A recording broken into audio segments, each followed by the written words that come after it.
play. What do you want to do tonight? The same thing we do every night, Pinky. Try to take over the world. I'm very glad that you came tonight. For I have a story to tell you, and the one who gave it to me is here tonight. But I'll prepare you for it first, for I've been teaching this for years and years and years. We can hear it and never apply it. And though I repeat night after night, we are the operant power. It doesn't operate itself. We still postpone it. Quite often our training is in conflict with it, and we can't quite bring ourselves to apply it. We are told in the 118th Psalm, the stone which the builders rejected has become the chief cornerstone. This is the Lord's doing. It is marvelous in our sight.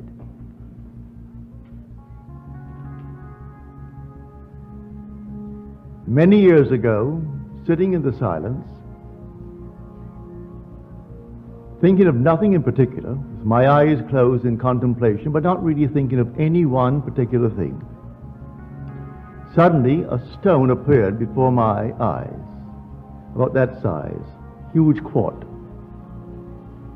And here this quartz shattered, fragmented itself into many, many pieces, and then quickly reassembled itself, but this time into the human form, seated in the lotus posture. As I looked at it, I saw it was myself. I am actually looking at myself. I became so emotionally lifted. As I looked at it, it began to glow. And then it reached the intensity of, I would say, well, light of the sun. And then it exploded. And then I awoke in my chair. The stone that I had rejected was myself. I could not believe that I myself was the cause of the phenomena of my life. I thought he did it, she did it, they did it, the world did it, but certainly I am not responsible. These things happen because others are the causes. And here I am looking at the stone which the builder rejected. This is marvelous, said he. It's the Lord's doing, and it's marvelous in our sight. When we actually see this world as a world of appearance, behind which the reality of imagining lay, we find the truth. All things exist in the human imagination. And by that I mean the individual's imagination.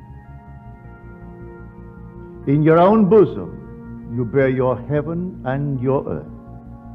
And all that you behold, though it appears without, it is within, in your imagination, of which this world of mortality is but a shadow.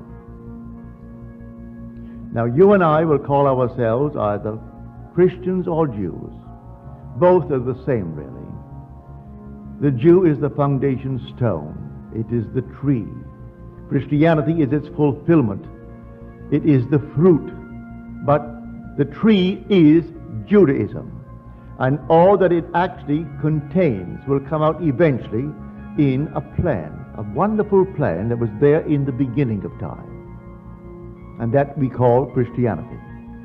Blake said, I know of no other Christianity and no other gospel than the liberty both of body and mind to exercise the divine arts of imagination. Then he adds, the apostles knew no other gospel. And the worship of God is using his gift. And then he states, God becomes as we are, that we may be as he is. Now, what is the gift? He also mentions that. The gift, he said, man is all imagination, and God is man, and exists in us, and we in him. The eternal body of man is the imagination, and that is God himself, the divine body, Jesus. Now, as you're seated here, that's all about you. Your own wonderful human imagination is the God of the universe. That is the one spoken of as the Lord Jesus. That's the one. Is it really true? Well, you're called upon to test it. Test it and see if it's true. Now, I have a letter on me tonight. I really should read it, but I'm not going to. I should read it just as he wrote it, but I'll tell you the contents of the letter. This gentleman hasn't been here in years. The last time I saw him was at the E-Bell. Well, you know, who have been coming since the E-Bell, how long that has been. He said, I must tell you this story. It may not make sense, but I must tell it. For it's the first time that I have ever used my training according to the things that I have heard you say. I am a psychologist, and I have wasted years trying to talk people out of their mental problems when I could easily have imagined them whole and happy. Now, here is the story. He said, a friend of mine, this lady, claimed that she was in many ways abnormal. She and her husband adopted a little baby girl, and something very strange went wrong with the child. The child was 4 years old and still could not speak, and the few words it muttered, it garbled so that it is simply not intelligible. But in the 4 years talking to her, there was progress. Then one day she said to me, I do not feel any longer that I am abnormal. So now I say to myself, I am not abnormal. He tried to explain to her that that's not quite the approach. And then he broke the thought and he told me this story. That, for instance, in my own case, I find a home that I want. I begin to imagine that I'm living in that home, and then doubt sets in, with the result that that doubt materializes into a person. And that person has more money than I have, and he buys the home, leaving me out in the cold. I know from that experience that every person in my world only reflects a mood in me. Everyone that I meet, whether I know them or a stranger who buys the home that I wanted, when the doubt set in, the doubt materialized into a person.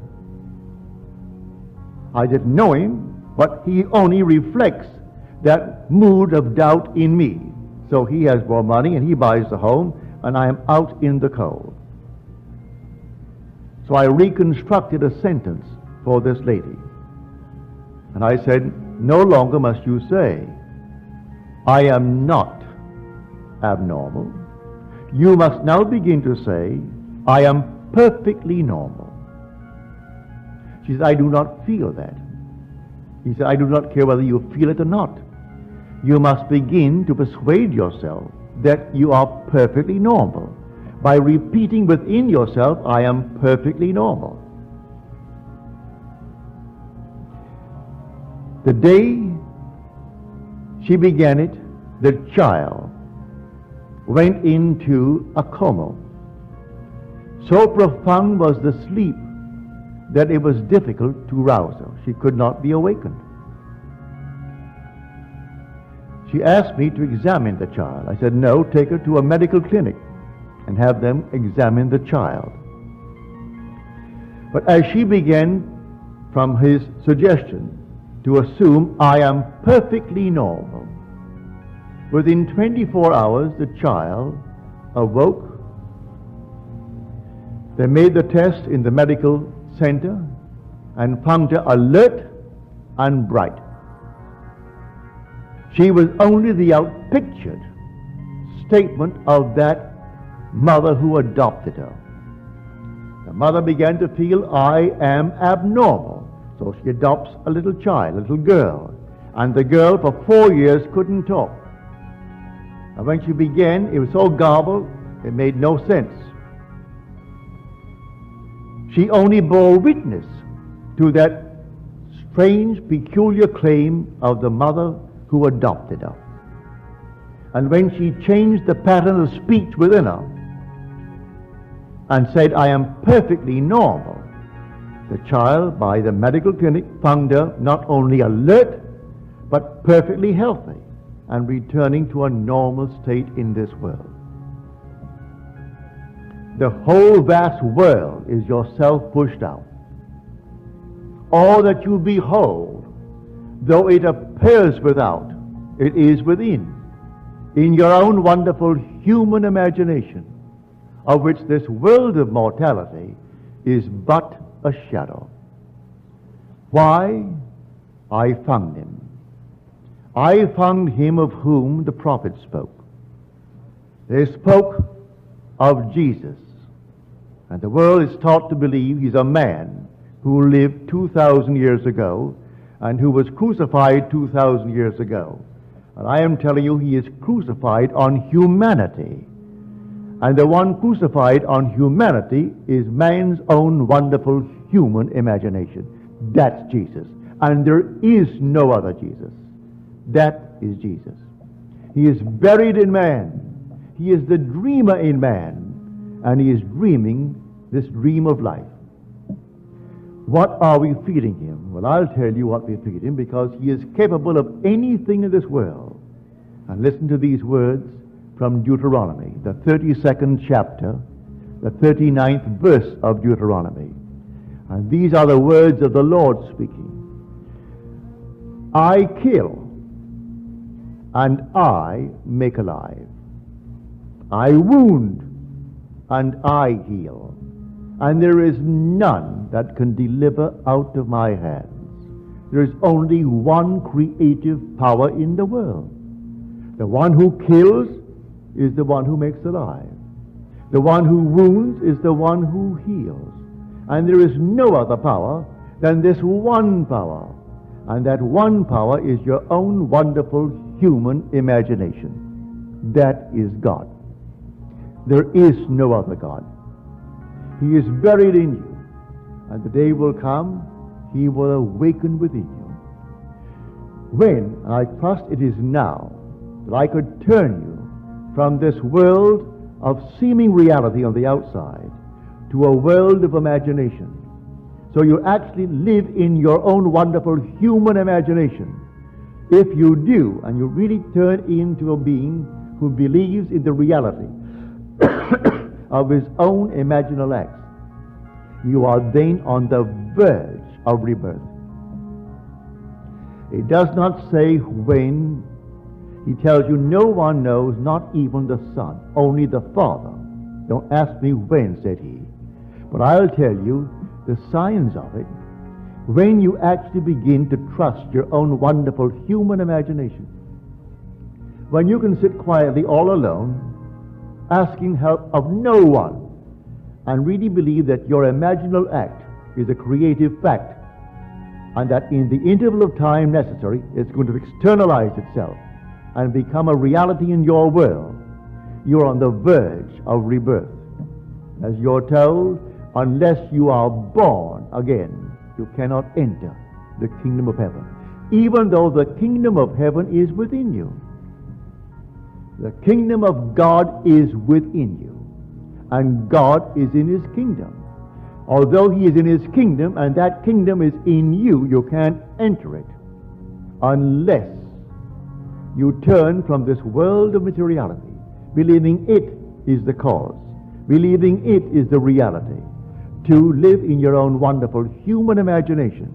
When you do, you'll find yourself on the very verge of being reborn. So you're warned, do not ask me when. I will tell you, not even the Son knows, only the Father. But I'll give you the symptoms of it when you can trust your own wonderful human imagination. That will be the symptom. Can I stand here tonight and take any request? Doesn't cost me anything, and it's a joy if it's within what I call the golden rule. Do unto others as you would have them do unto you. Ask nothing of me that you would not ask for yourself.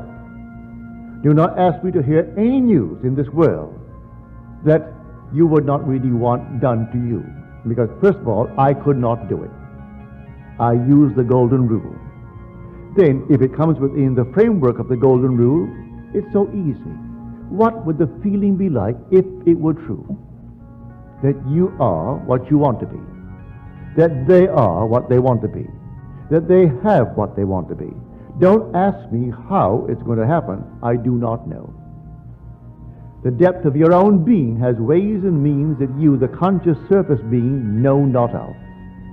It knows exactly how to do it. So don't ask how it's going to be done. So when doubt sets in, as he said in his letter to me, when the doubt set in, that doubt materialized in the form of a person who also wanted that home and had more money and bought it and left me out in the cold. I can tell from the uprising of moods within me that I'm going to meet certain people. And I do. The mood, you can suppress the mood. As Churchill said, the moods determine the fortunes of people rather than the fortunes determine the mood. Don't ignore that great man. He said that the mood actually determines the fortunes. So I would catch a mood. Well, then catch the mood of your wish fulfilled. What would the feeling be like if it were true? Imagine the wish fulfilled. What would it be like? How would I feel if it were true? In spite of all things round about you that deny it, you walk as though it were true. And in a way that you do not know, and you need not know, it will externalize itself within your will, and you will actually receive it. Listen to these words. With God, all things are possible. That you will read in the 19th chapter of the book of Matthew. Now we'll go to the 9th chapter of the book of Mark. All things are possible to him who believes. He equates God with the believer in man. All things are possible to him who believes. That's Mark. Matthew, with God, all things are possible. So he equates the believer in man with God. Well, the believer in me is my own wonderful human imagination. What other thing in man but is reality, which is imagination that believes? Is the dreamer in man. I go to bed at night and I dream. The dreamer and the waking I are one and the same being.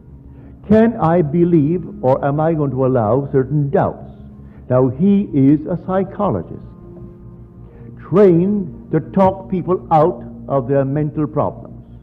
Put them on the couch, put them on the chair, and talk them out of it and spend years, when he could easily, as he confessed, have imagined them whole and perfect and happy.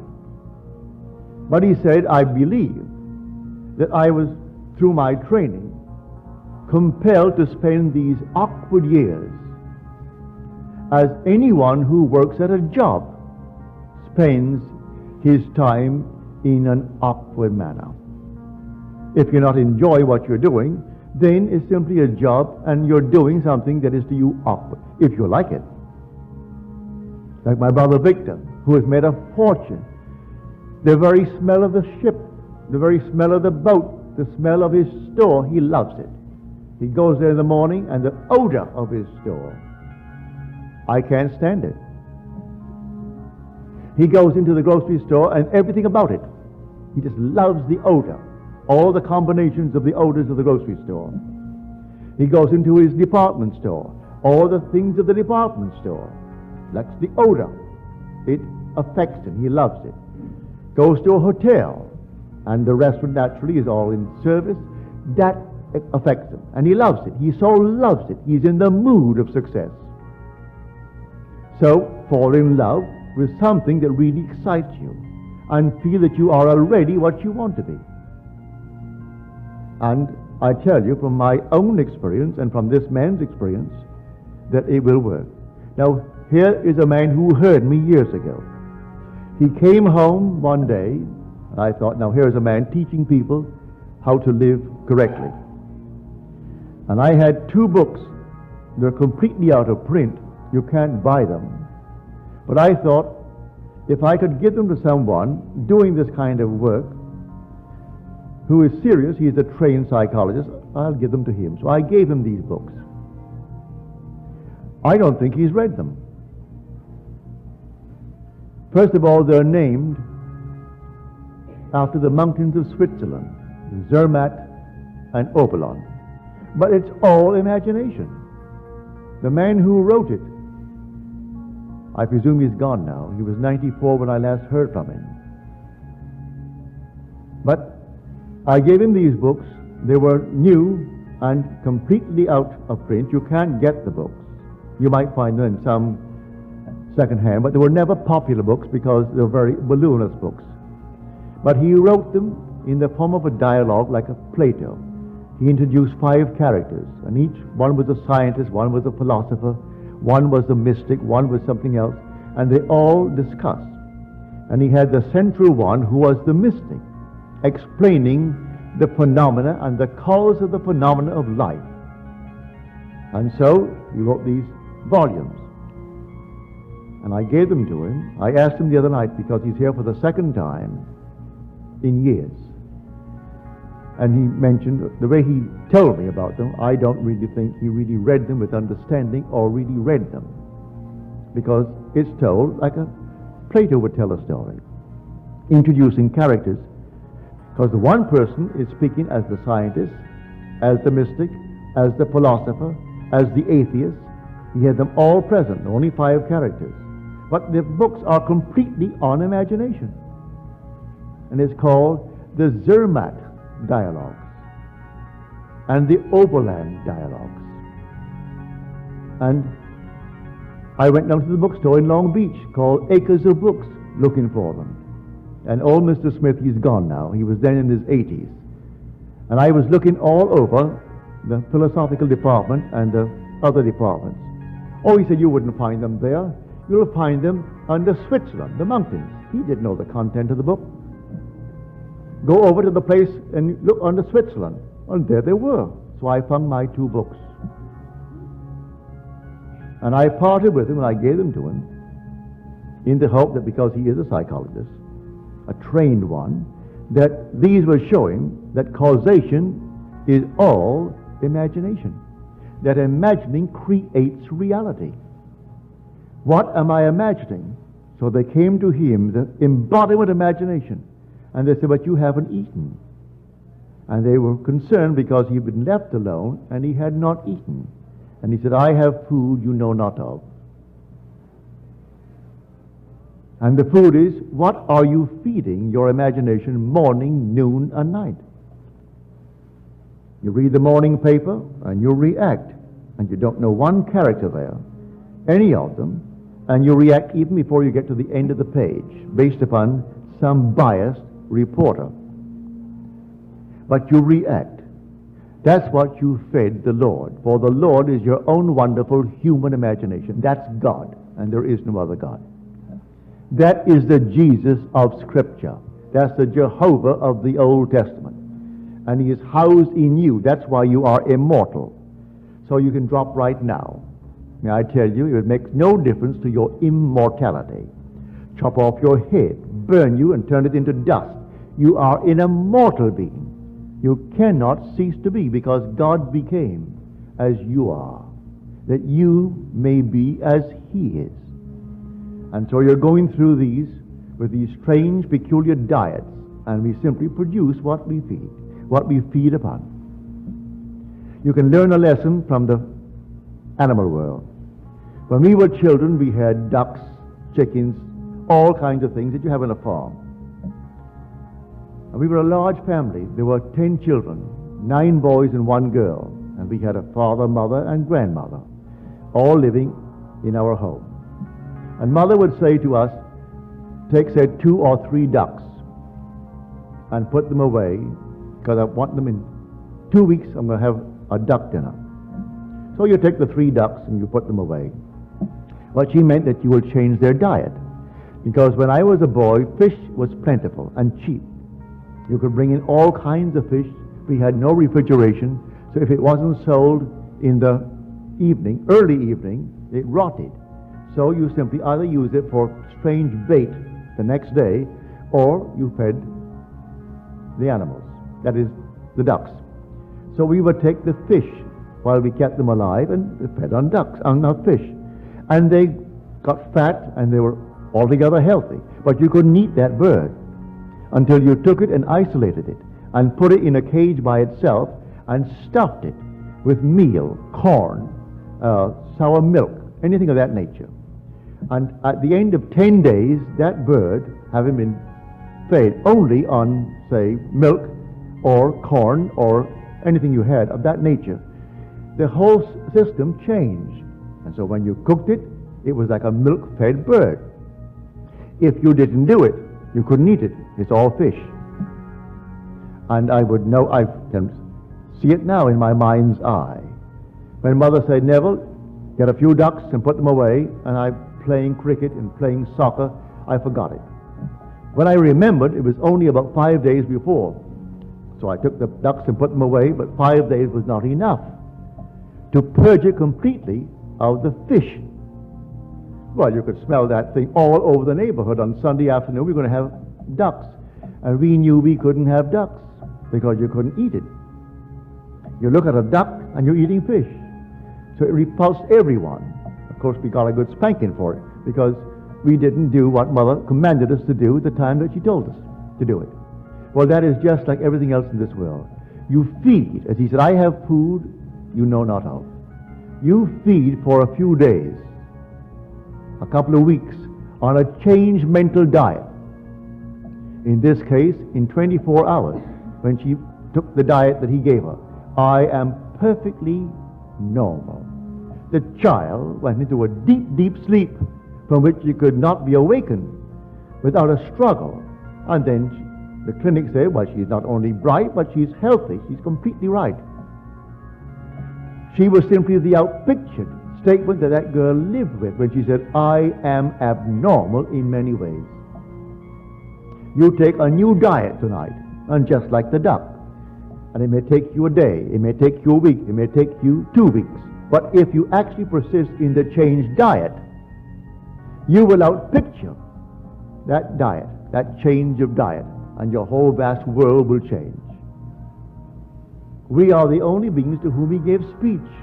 He actually became man. And this inner speech is a marvelous gift, and you can't stop it. You're doing it morning, noon, and night. You go to bed talking to yourself. You wake in the morning talking to yourself. And whether there's someone present or not, you're still talking to yourself. You walk the streets. Some are obvious when they do it, but most of us are not that obvious, but we're doing it anyway. We're carrying on little mental conversations with ourselves. But what are we carrying on? Arguments? Or are we boldly affirming and asserting that I am, and then name what I want to be? In her case, he gave her what she should say, and she argued with him that she couldn't say it because I do not feel that yet. Don't wait to feel it, he said to her. Do it now. I am perfectly normal, because if you say I am not abnormal, that's not a creative thing towards your goal. In fact, it may be destructive. You want something positive, not something negative. I am not abnormal. I am perfectly normal. Then the child. the outpictured self. So everyone in your world is yourself pushed out. Blame no one. Don't even blame yourself. Just change the diet. They only reflect what you have been doing and maybe still doing. And when you see it, you change the diet. And the diet is simply words, all within you. So you assume that you are now the man, the woman that you want to be. Walk in that assumption as though it were true. Live in it just as though it is true. And then, who knows, that diet may not take more than 24 hours. I'm quite sure it would not take more than a few weeks to project itself in a way that you do not know. How do you know this little duck? And I'm speaking from experience. I'm not telling you a story that someone told me.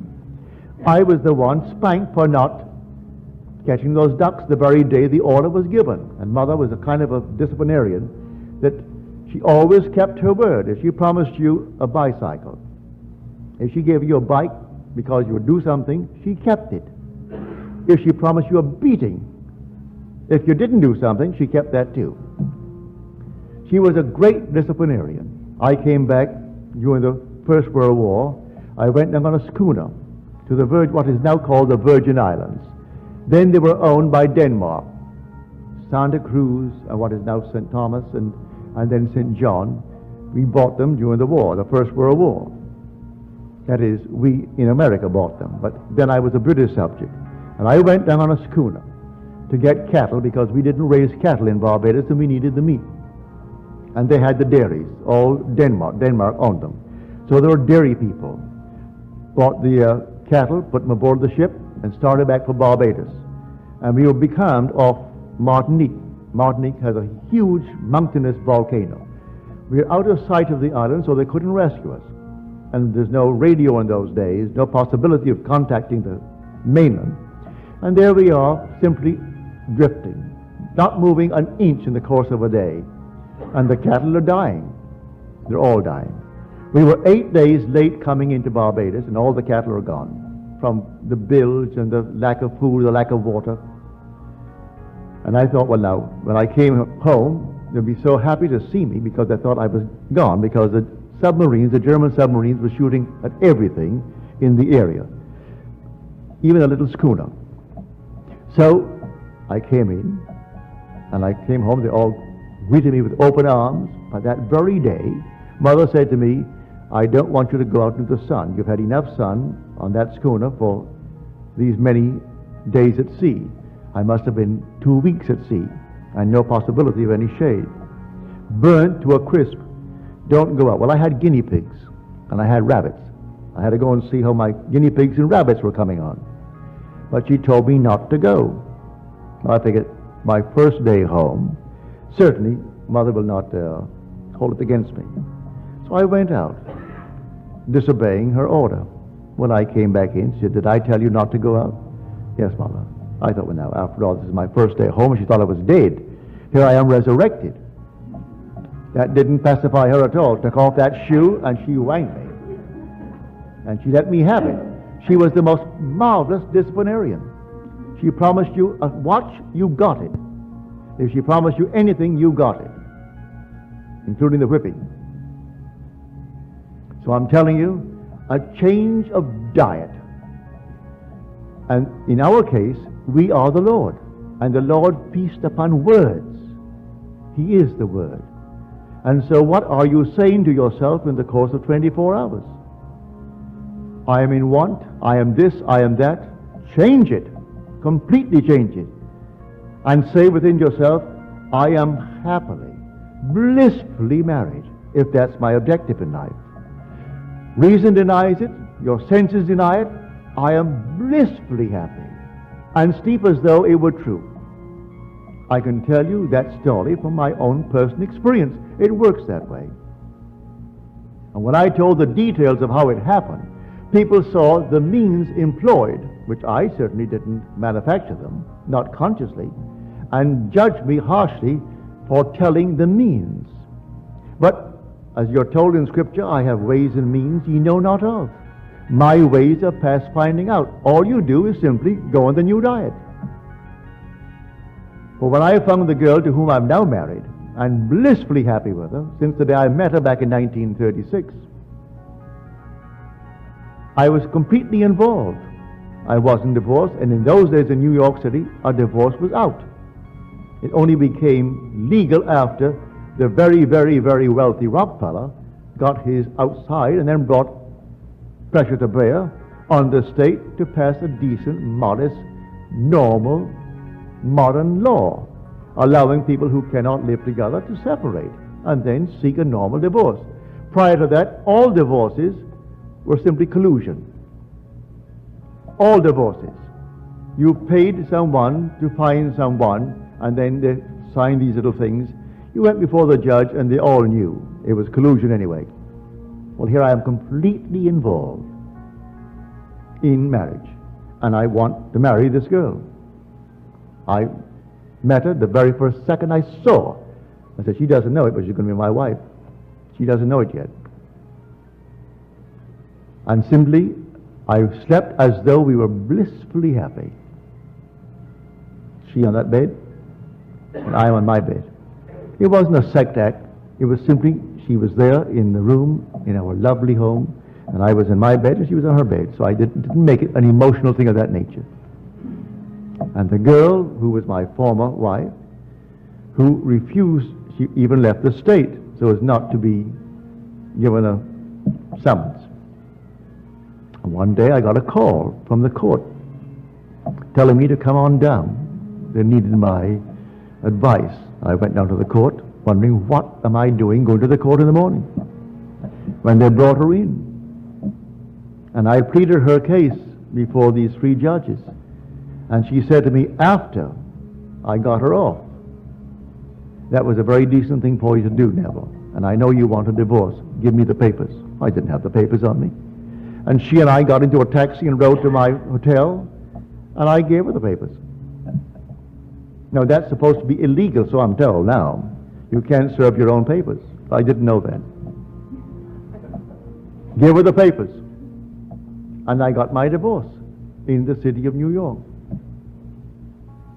So I know it works. It took me 1 week to do it.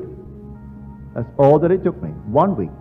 I simply went sound asleep in the assumption that my wife was there.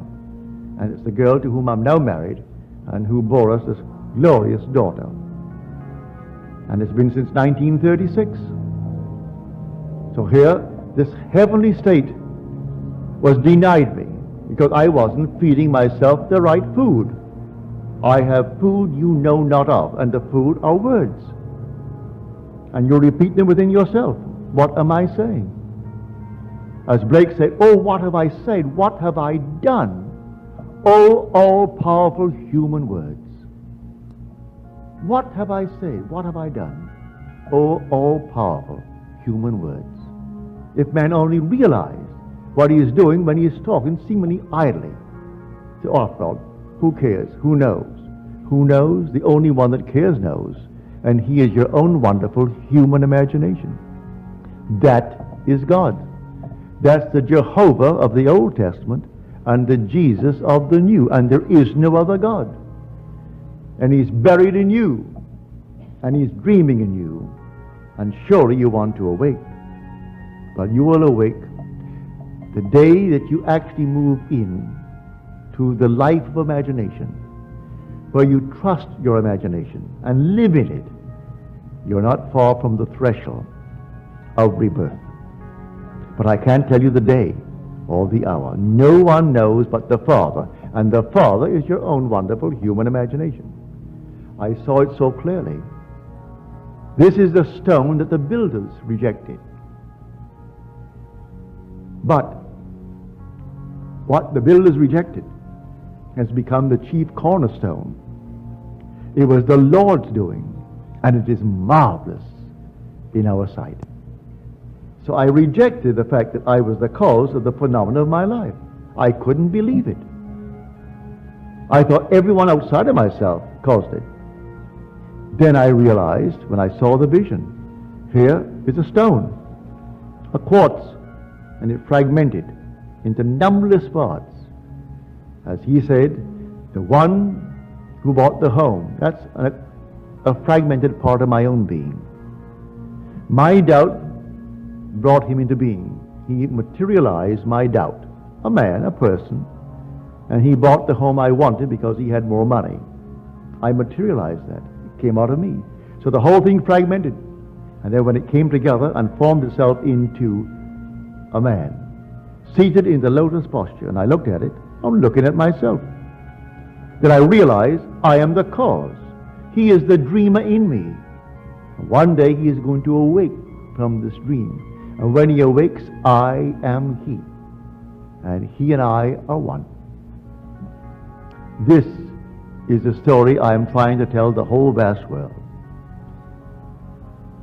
Because I know it's true, and the day will come, you will know it's true.